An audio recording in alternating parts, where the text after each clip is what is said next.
Hi అండి, నేను మీ lucky మిరియాల. ఈరోజు సొరకాయ కూర చేసుకుందాం. సొరకాయ చూడండి ఎంత ఉందో, చాలా పెద్ద సొరకాయ అండి. గుమ్మడికాయ ఎంత సొరకాయ. ఇది పాలేసి సొరకాయ కూర చేసుకుందాం. ఇలాగా కట్ చేసుకుందాం. సొరకాయని ఇలాగా సన్నగా కట్ చేసుకోవాలి. ముక్క స్టవ్ ఆన్ చేసేసాం, గిన్నె పెట్టేసాం, తగినంత ఆయిల్ వేసేసాం.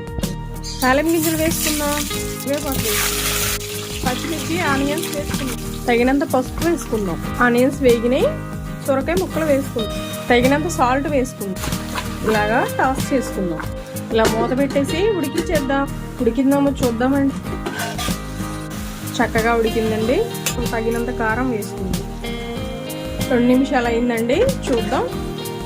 ఇలా ఆయిల్ పైకి వచ్చినాక ఇలాగ మనం కాగబెట్టిన పాలు వేసుకుందాం. టేస్ట్ చాలా బాగుంది. స్టవ్ ఆఫ్ చేస్తున్నానండి.